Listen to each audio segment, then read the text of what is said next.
All right, I just finished going through all these compressors, um, and I wanted to have all six topologies here of compression. So I got the diode bridge, VCA, FET, opto, varimu, and PWM. So they're all represented here, and I want to give them all a try. So, with that being said, all right, all of these compressors have gotten rave reviews, and so I figured let me give these all a shot and see what's going on here. So, the Alyssa and the West Audio, they're kind of similar. They're usually used for mastering, and they're usually used for bus compression, and they sound good, just not for my application for bass. Keeping in mind when I compress, I compress lightly, but sometimes I like an aggressive compressor, and when I go aggressive, I want that compressor to have some character. I wanted to have some grit, and the West Audio definitely did not provide that type of character and grit. It kind of fell apart, distorted very easily, and I didn't like it. The Expressor, which is a very high end compressor, actually did quite well, but not much character in the sound, and there's no output control. So I felt like I couldn't get the output I wanted compared to, like, for example, the Chandler. I tried this IGS. I didn't care for the tone on that one. It distorted. It didn't handle aggressive compression, so that one got booted out quickly. The Great River PWM is very, very transparent. I had a hard time trying to determine if it was on or off, so I didn't care for that compressor. The unit next to the Great River is another Great River. That's just a DI and a preamp. So that's a keeper. That sounds really, really good. So I'm keeping that. All right, moving right along to the other compressors. The SSL doesn't have an output control like the Expressor, and I ran into the same problem. I just couldn't get the output that I wanted out of it. Compression sounded nice, but just no output control, so no beef. Chandler has an output control, and I got all the beef and the punchiness and everything I wanted out of it. So the Chandler was definitely on top. Okay, moving right along to the diode bridge compressor. I'm going to talk about these two compressors, the diode bridge and the VCA. They're both Neve compressors. One is a 535 and the other is a 543. The difference is this is diode bridge technology. This is VCA technology. This is brighter, punchier, maybe what should I say? Yeah, just brighter and punchier. This one is a bit darker, and it sounds like you can probably squash a little bit more on this one than you can with this one. So, but they're both good. I can't say that one is better than the other. It just really depends on what you're looking for. This one would probably be more on the transparent side. This would be more on the color side. Both are good. But then this guy here, nice surprise. This is an FET, right? And it's got two modes in it. You see these two blue lights? You can switch this between a blue face 1176, and I believe a black face. That's the black face. This is the input and the output modules of a black face FET compressor 1176, and this is the blue face. And you can combine it. You can combine a blue face input with a black face output and vice versa.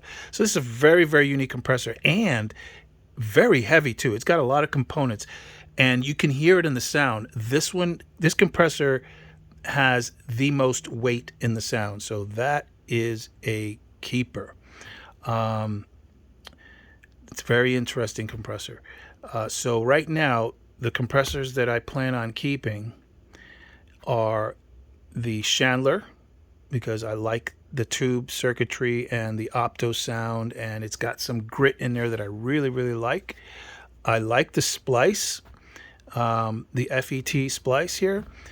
It's just very over the top. You can get some pretty cool sounds out of it. Yeah, it's just really in your face. And then I might keep one of these two, either the transparent Neve or the color Neve. I'm leaning towards the color. And This is just an API EQ. That's staying. So there's no reason to talk about that because that's not going anywhere. And this is API preamp, and that's not going anywhere. That's staying. So so yeah, I just wanted to get all these thoughts out while they're still fresh in my head. And there's a couple other compressors that I wanted to try, but they were out of stock, so I'll have to wait for them to get, for the companies to push them out again. There's one by Crane Song called the Falcon, which is an opto-based technology compressor. There's another one by Shadow Hills that I was very interested in trying out. There's one by Retro Instruments called the Double Y2 that I want to try out. And there was one more, which I can't think of what it was, but yeah, there was 4 of them out there. So at some point I'll get around to checking them out. But yeah, I just wanted to put this out there in case you guys are interested on my findings.